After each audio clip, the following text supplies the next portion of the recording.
In the age of the internet, we buy and sell across the globe at the push of a button. The great technological advances which gave birth to the World Wide Web are constantly driven forward by the needs of commerce and trade. But this is nothing new. Archaeologists are still uncovering the secrets of international trade between the ancient empires of our past. Even in ancient societies, it seems that trade was the driving force behind change and progress.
The world in which we live has been tailored to facilitate trade and commerce, but sometimes that trade is less than desirable. Drugs have become the scourge of the modern world. The terrible cycle of addiction, dependency, and despair is depressingly familiar in every society. Trafficking in drugs is a global offense, but new findings point to the fact that drugs like opium may have been traded since the very earliest of times.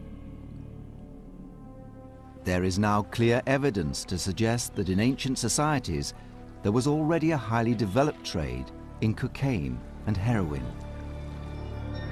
This is just one of the many secrets of trade between ancient empires which are now being discovered.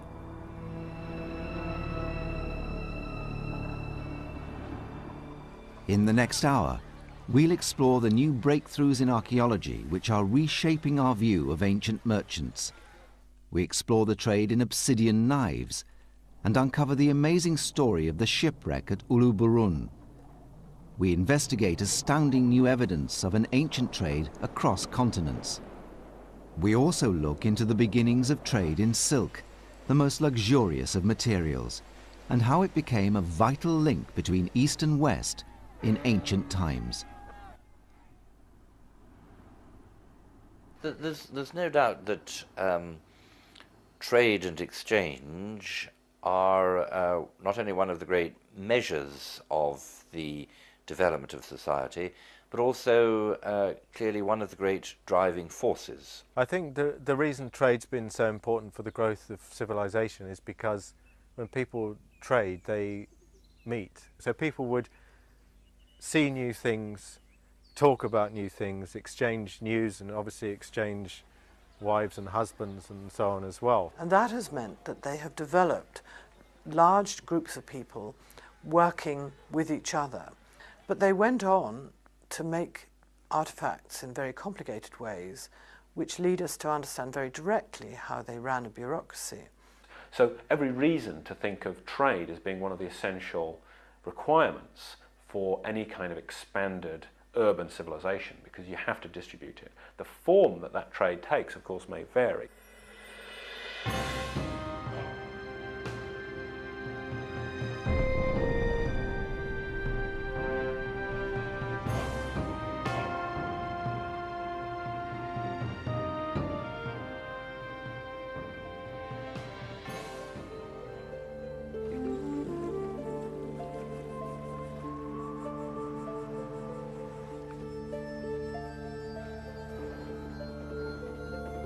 Archaeologists of the Victorian era assume that ancient trade was made up largely of necessities, bulky items such as grain and livestock. They thought that ancient man would have been too preoccupied with survival to trade in luxury goods.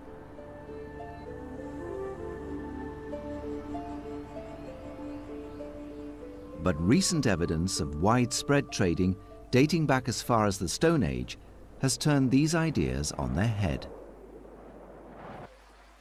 Just about the earliest evidence we have for trade is the black stone called obsidian, which is volcanic product, volcanic glass, and it was used in the same way as flint.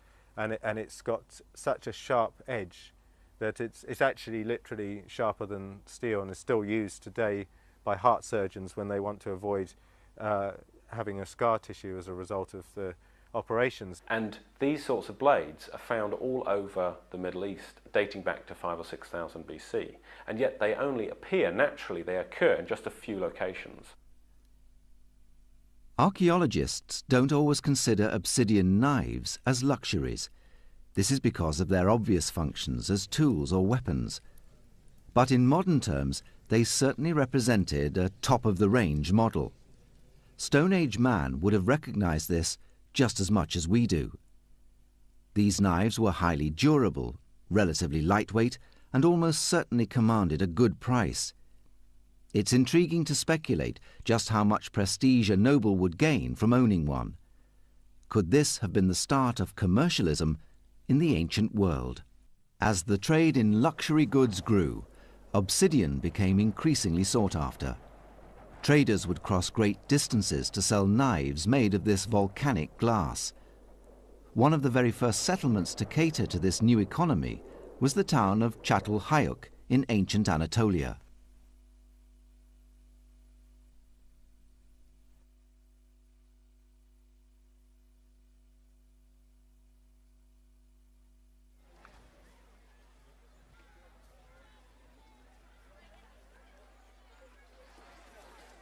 Çatalhöyük, basically, a lot of people would surmise, actually built up its size and its reputation as a centre by being a sort of middleman between the volcanic regions where the stone was quarried and distributing it to other parts of the country.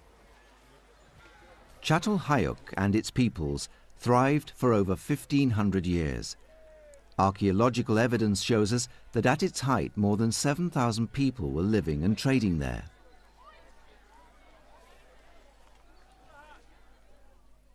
Wherever this precious black glass was found, trade and population flourished.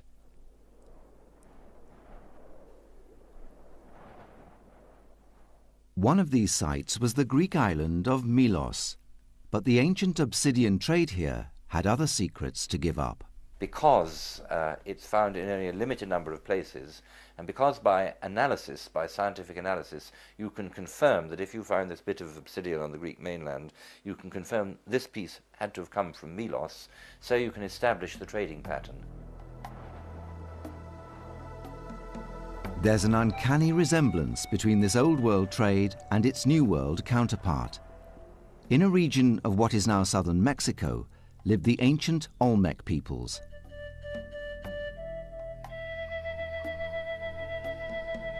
They also worked with obsidian, but there was none to be mined where they lived. It could be found in Guatemala, 250 miles to the south, in the Valley of Mexico, 250 miles to the north, and from the Pachuca region, 300 miles to the north. To do so required endurance testing marches through dense jungle. It was a price worth paying. In time, the Olmecs gave way to the people of the city of Teotihuacan, near the site of modern Mexico City. It was from this city of pyramids that trade in obsidian tools took off in the ancient societies of Central America. The city was laid out in a grid pattern, just like modern New York. It housed many specialist craft workshops. The making and marketing of obsidian tools became as basic to their economy as the steel industry has been to modern nations. Such was the demand for these goods that the city of Teotihuacan imported obsidian from as far as 500 miles away. The leaders of the city consolidated their power by controlling the trade. Obsidian tools were traded for luxury items such as cacao, the source of chocolate. In ancient times, an important trade in obsidian tools grew up on both sides of the Atlantic. The traders' goal was to supply a strong demand for high-quality goods that could not be met locally. The ancients took long, perilous journeys to fill this gap in the market. The first merchants must have needed grit and determination as well as good sense to succeed. They also needed new forms of transport.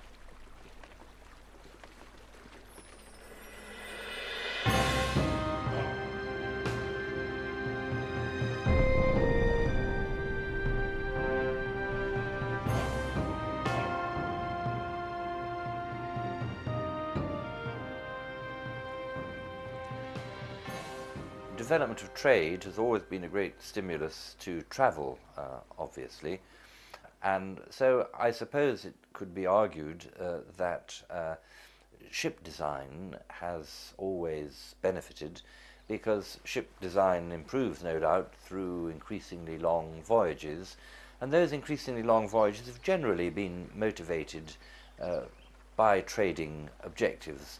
I think in most early civilizations there aren't really very many good reasons to go on long sea voyages other than to get the stuff you need, the exotic stuff which you're going to get from somewhere else.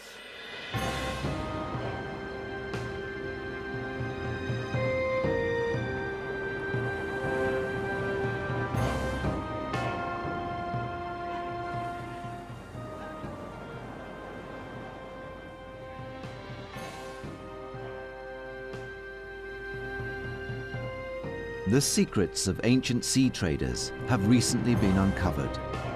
The discovery of a shipwreck at Uluburun off the coast of southern Turkey has revolutionized thinking about Bronze Age trade.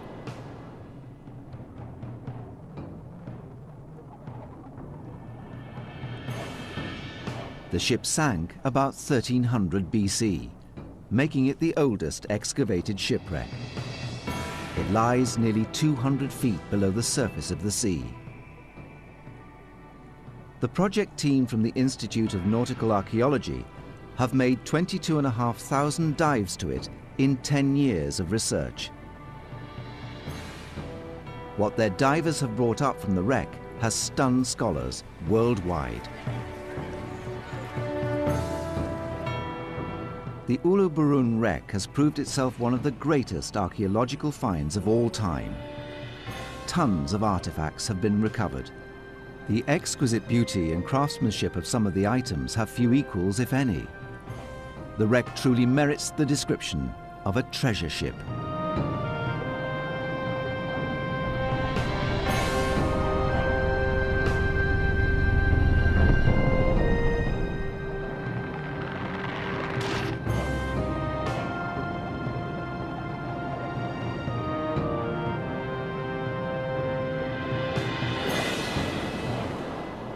The variety and richness of the materials recovered simply amazed the project team.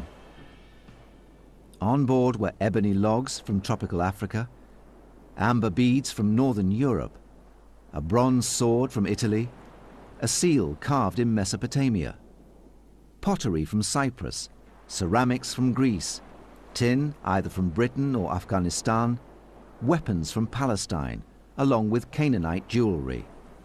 All were found in excellent condition. Also on board were 175 ingots of glass, some cobalt blue, some turquoise, along with one unique example, colored lavender. There were 4 faience drinking cups, one in the shape of a woman. Ostrich eggshells were found, which were probably used as receptacles. The shells of tortoises, destined to become sounding boxes for lutes. 2 duck-shaped ivory cosmetic containers were brought to the surface. Even an ivory trumpet was discovered. The list of luxuries seems almost endless. But this was not all. Folding wooden writing tables were found. These tables had their insides covered in beeswax. Writing or accounts were then scored into the soft material. It's been said that had the beeswax not been washed away by the sea, the wreck would have given us the world's oldest books. Most interestingly, the ship was carrying 10 tons of copper and 1 ton of tin, the constituents of bronze. These were in the form of ingots, solid metal bars. This was enough bronze to equip an ancient army with weaponry. There were also animal-shaped stone weights. The weights are of particular interest as they were used by merchants to assess the value of traded ingots. The discovery of the ingots and the weights points distinctly to the likelihood of the ship being part of a complex commercial operation.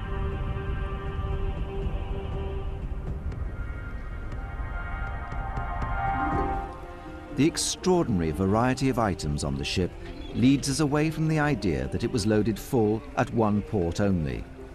It stored in its hold goods from 3 continents. Some of these goods had travelled great distances, even to get to the port where they were taken aboard. It seems likely that the ship plied a circular route around the Mediterranean. For this reason, it's difficult to place the ownership of the craft. The personal effects of the crew suggest they came from across the region. But new evidence has discovered that it could have carried a more controversial cargo.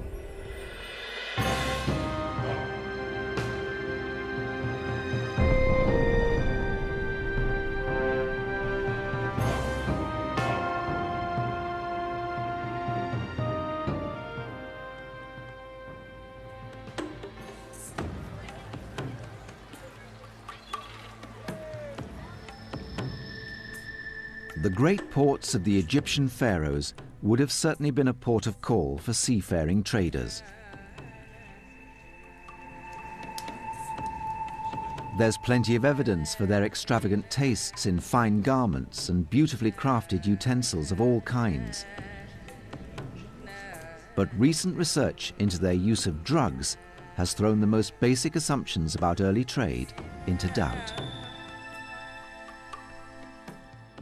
People often think that drugs are, a kind of modern thing almost, but certainly we know that people were trading in drugs for thousands of years. And one very clear example of this was that Cyprus was sending a lot of opium to Egypt during the time of Tutankhamun.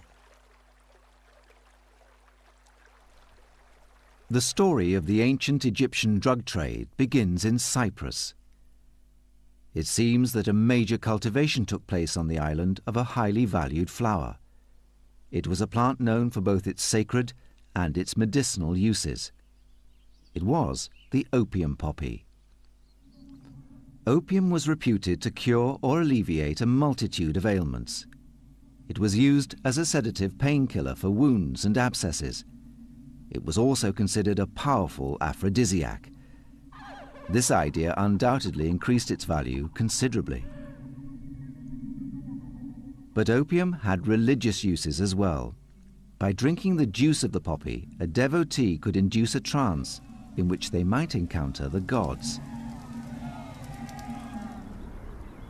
The Cypriot traders in opium had the advantage that their product was lightweight. But they had a difficulty. They traded across large distances, which meant that language barriers had to be overcome. Their solution was ingenious and elegant. This was very much a good example of international trade and the logistics of how international trade worked, because obviously a lot of the people that were trading didn't understand each other's languages. And one of the best ways of, as it were, advertising the product that was being imported was the shape of the vessels in which it was carried. And what they did was they made these special juglets that were actually shaped like an opium poppy, so that people could see what was inside it. These vessels, known as base ring juglets, have been found in tombs all across the Near East. Scientific tests on the residue found inside juglets discovered in Egypt have shown that they once contained opium. If further evidence were needed that the pharaohs used opium, the tomb of Pharaoh Thutmose III supplies it. Here an opium poppy capsule was found inside his last resting place.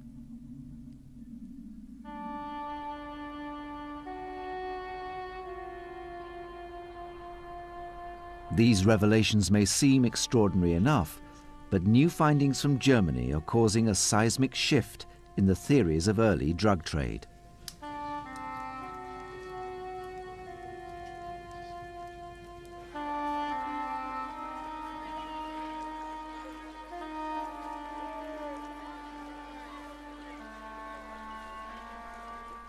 Dr. Svetlana Balabanova, one of the world's most highly respected toxicologists, tested one of the Egyptian mummies at the Munich Museum for traces of drugs. This was the 3,000-year-old mummy Henut Tui, the Lady of the Two Lands. Balabanova examined hair and tissue using the same methods used in criminal courts. When the test results came back, Dr. Balabanova was so astonished she was sure they must be in error. The lady Henut Tui had tested positive for nicotine and cocaine. Under current thinking, this result was simply impossible. Tobacco and cocaine are New World drugs. History insists that Sir Walter Raleigh introduced smoking tobacco into Europe in the 16th century. Cocaine is not thought to have crossed the Atlantic Ocean until the Victorian period. Certainly any such cargo to Europe would be unimaginable to historians before Columbus and the discovery of the Americas. The doctor understandably thought her results incorrect. She sent samples from the mummy to 3 independent labs to do their own objective tests. She was sure they would fail to corroborate her findings. Surely some fault in her method would be detected. The independent laboratories confirmed her original findings. Cocaine and nicotine were present in the tissue of the mummy. The mystery had suddenly deepened dramatically.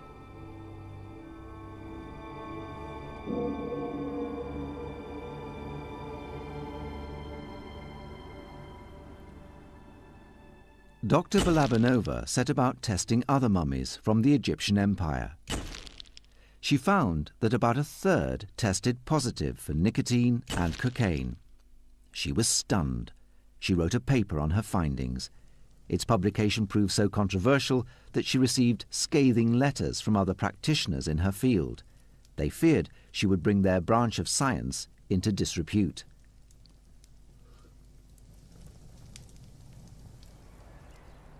Little further research has been done since her earth-shattering findings were made public.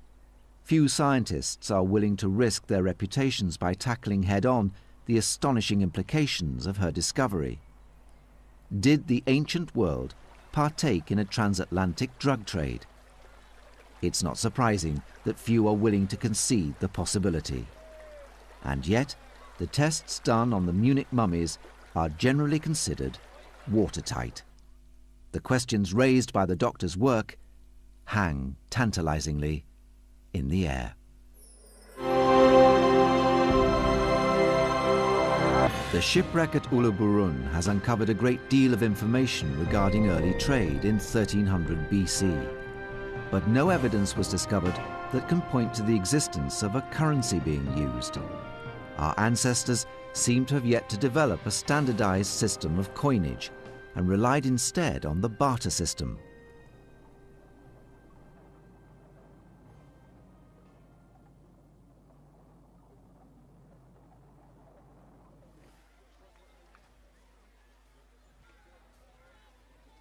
Barter trade was meant bringing a lot of sometimes very bulky goods with you and swapping them on the spot for other things you wanted. And one of the reasons why barter can actually be preferred to cash exchange is because if you have very big transportation costs, if the distances are big, then it makes sense to take with you the things that your customers will want. So you can on the spot swap something you've got, like animals, for something you want, like clothes or cloth.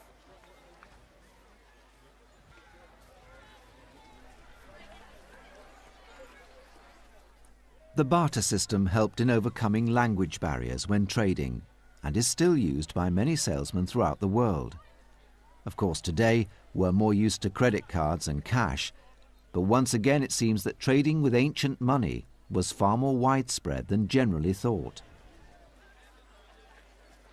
In China, for example, cowrie shells were used as a form of currency very early, and they seem to have been traded from a faraway location. The Maldives, they think, was a location for cowrie shells that found their way to China. Because of their scarcity, and you couldn't reproduce or forge them, they formed as currency too. The old theory about coinage was that it was invented by the Greeks in the 7th century BC. People believed that it spread northwards and was taken all over Europe by the conquering Romans. Once again, recent thinking has its own ideas.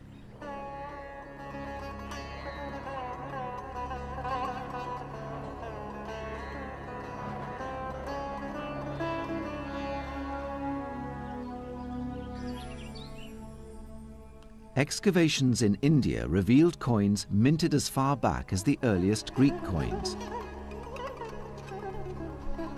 The gold coins of the Kushana and the Gupta dynasties are considered to be among the finest of the ancient world.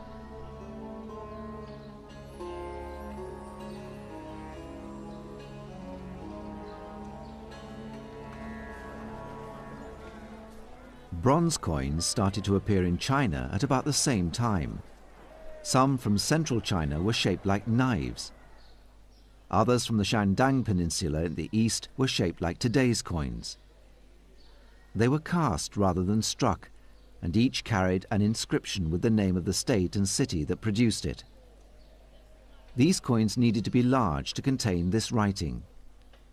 Later Chinese coins were circular, usually with a square hole in the middle for stringing them on a cord. This sort of money, if you like, solved some of the problems of barter. Barter trade was meant bringing a lot of sometimes very bulky goods with you and swapping them on the spot for other things you wanted. These sorts of currencies facilitated exchange because you could carry them rather easily. You didn't have to move around with all the products that you'd use if you were going to barter. And so we can see very early civilizations as beginning to create the structure, the framework for market economies as we understand them. It's now thought that the world's earliest coinage came from Lydia, which is today part of Turkey.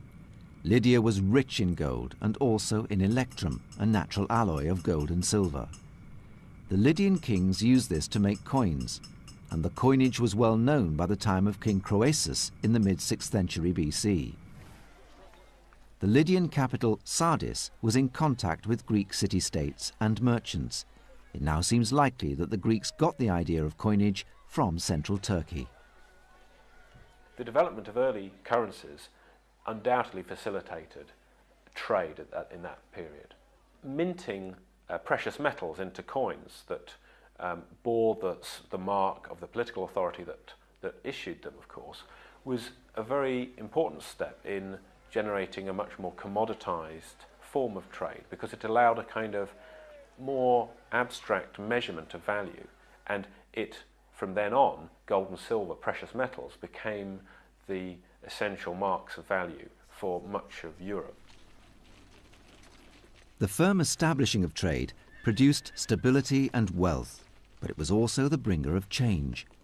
Ancient peoples did reach out to discover each other because they wanted to exchange what they produced for what they did not have. Very often, what they did not have were luxury goods. As the objects found at the Uluburun shipwreck have shown, the trade in luxury goods became a widespread and lucrative business. Luxuries and trade in luxuries seems to have happened very early, and there are some very practical reasons for that.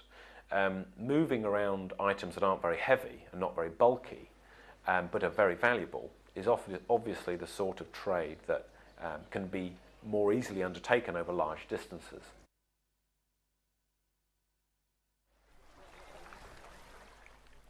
The highly profitable trade in luxuries was a truly international business. New merchants dealt not in perishable goods, but in those items that were the most beautiful, the most exotic, the most exquisite and rare. Thankfully for us, they also dealt in artifacts that have survived the passing years. Without these, we'd know far less about the remarkable and extensive trade routes that supplied the ancient world.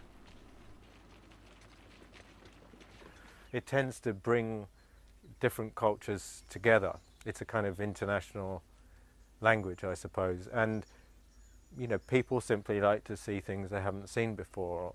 So it's a sort of insatiable cycle of it's demanding constantly new things, in the same way people are always wanting to go to new exotic places or new restaurants or whatever. People are always looking for something different. And so you could see that these are one of the ways in which this other technology, this technology of social control, a political technology, if you like, began to be developed, because they played a role in showing, in marking out the elite from the rest. The elite classes of ancient civilization soon found new ways of distinguishing themselves from others in society. They gathered finely crafted goods which adorned their bodies and homes. They sought out items that would attract the admiration of their peers. In some societies, the rulers maintained a large part of their prestige and esteem by controlling the trade in prestige goods coming in from outside, and they could then bestow these on their retinue, who would therefore be of very high prestige. So they were able to enhance their power by controlling the trade, particularly in valuables and high prestige goods. And often they came from far away, so they also spoke about and symbolised the way in which locally important people were in some kind of distant diplomatic or some other sort of political relationship with distant, powerful figures.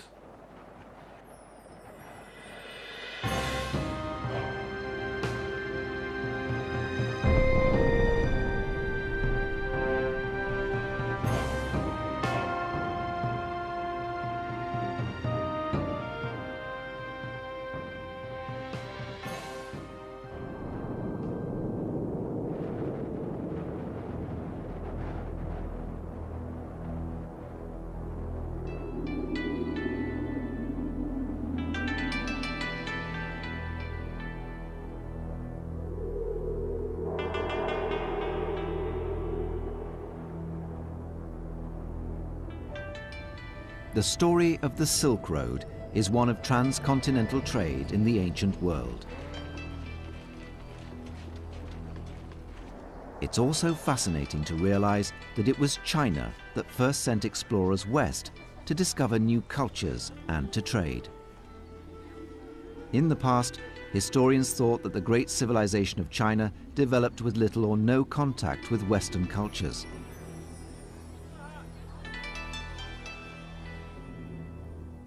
Between China and India lies the virtually impassable barrier of the Himalayan mountains. Further north lies the ferociously hostile environment of the desert of Taklamakan. The temperature in this desert can reach over 50 degrees Celsius.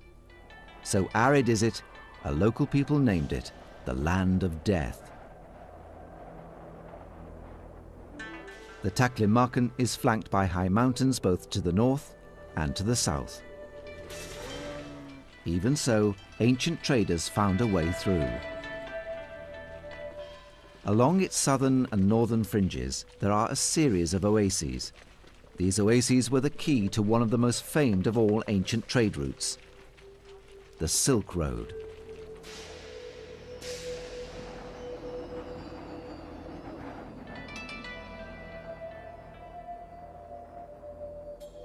For centuries before the conquest of the Arabs in 751, this was the basic link between East and West, and traders of every nationality from central Iran moved eastwards primarily to get hold of silk, but also other goods. And the Chinese were interested in getting people, musicians, dancing girls, and certain kinds of spices by this route. This route made famous the names of Tashkent and Samarkand. The route was never a single road, but several pathways that changed over time to accommodate new political boundaries or to avoid bandits. Contrary to popular myth, it was not Marco Polo who first used the Silk Road to discover China. In fact, it was China that, long before him, first sent emissaries to the west. The birth of the route was the product of difficult times. During the Han Dynasty, the Chinese were under attack from the Xiongnu people.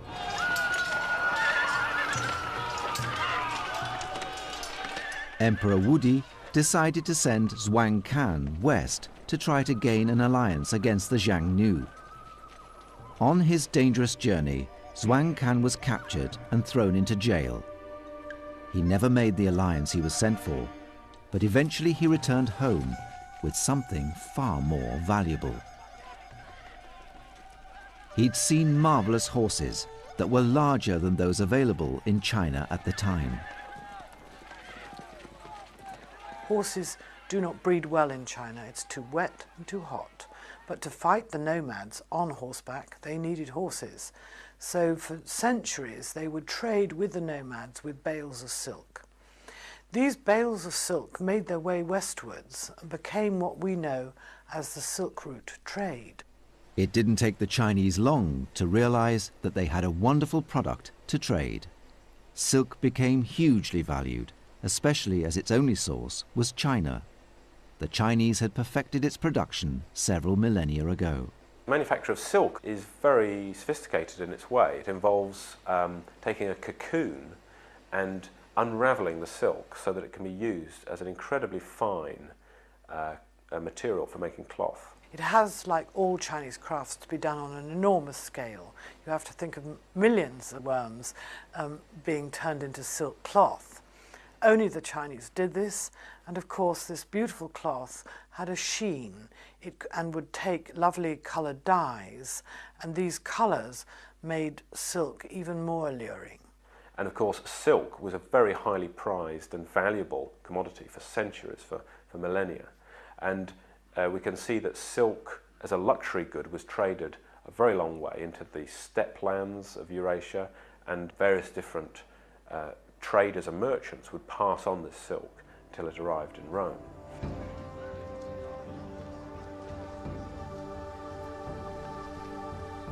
In the West, in time, the Roman Empire emerged as the dominant power. The Romans first encountered Chinese silk on campaign against the Parthians. Understandably, they were deeply impressed by the beauty and texture of the material. Silk soon became fashionable in Rome.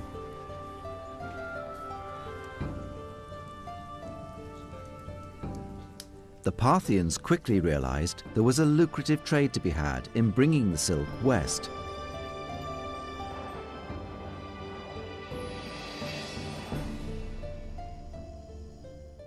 Trade by way of middlemen through the Parthian and Persian empires, who straddled the trade routes, was very ancient and was continuing, for example, throughout the time of the Roman Empire and the Han Dynasty in China. These two great states never exchanged diplomatic embassies or made any formal political contact, but they did exchange enormous amounts of silk and other luxury goods, of gold and silver coinage, which flowed via the Persian civilization in the middle.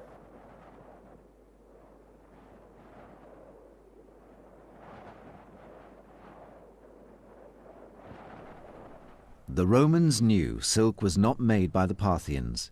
It wasn't long before they sent their own agents east to find the source of silk. The Romans found that the Chinese would not easily part with the secret of silk. The Silk Route, which took silk from China to the west, was economically very important to the Chinese state. And because they had the monopoly on silk, they very jealously guarded it. So, for example, it's said that there was a death penalty for anybody who smuggled the silkworm out of China. I mean, one of the things about trade, obviously, is that you don't want other potential rivals to know your sources, if possible. You want to keep it secret where it's coming from and how it's made and all these kinds of things. And of course, you can see it today. I mean, we have all kinds of corporate espionage now, which is really just an elaboration of what's been going on throughout history. Despite the intentions of the West, the secret of silk remained in Chinese hands for centuries. In the 6th century, about 550 AD, the Byzantine emperor managed to get his hands on some silkworms that were allegedly smuggled out of China by some monks who had put them in hollow staffs.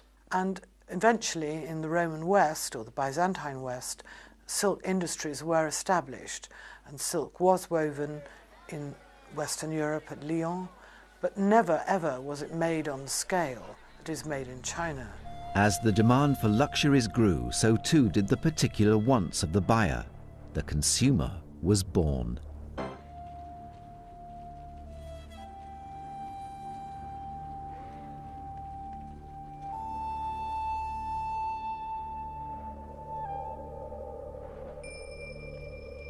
As trade routes developed, gold, ivory, gems and glass headed east to be traded for silk, furs, ceramics, lacquer and iron.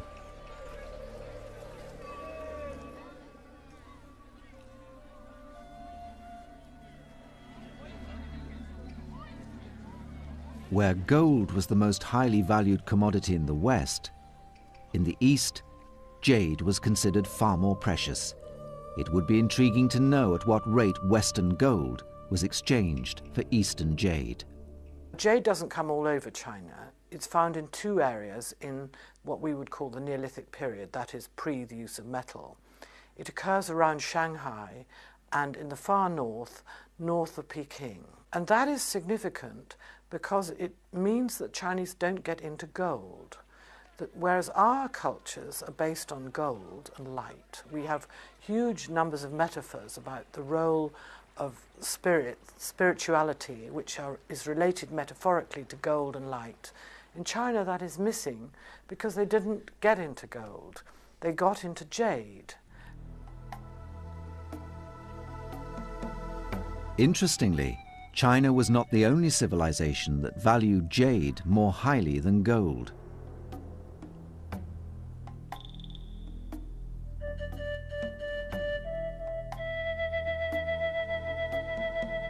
When the Spaniards conquered the Aztec Empire, their lust for gold was insatiable. This led many scholars to assume that it was the most highly prized material in ancient Central America.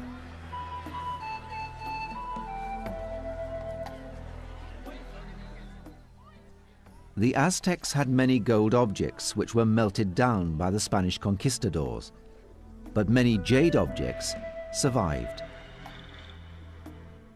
Jade was also more highly valued than gold by the more ancient civilizations of Mexico, which the Aztecs had brutally suppressed. In the Olmec era, which lasted from about 1450 BC to 100 BC, many remarkable and very lifelike figures were made of serpentine and jade. Most Olmec objects are made from blue-green jade, but a few are of the transparent dark green jade, which is so highly prized in China.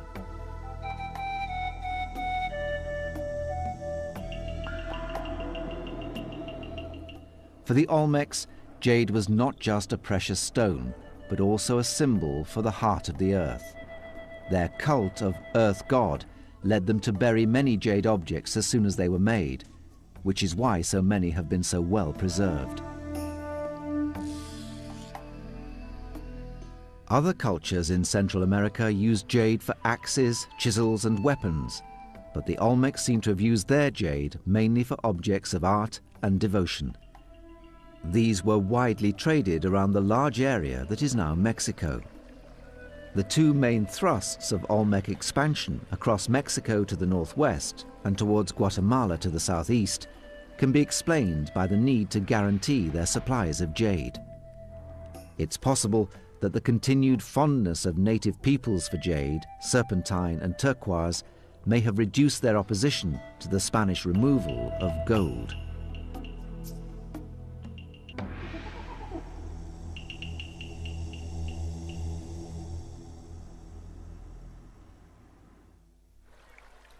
Over and again, new discoveries have pushed back the date of the start of trading. Furthermore, trade routes have been shown to be more extensive and complex than previously thought.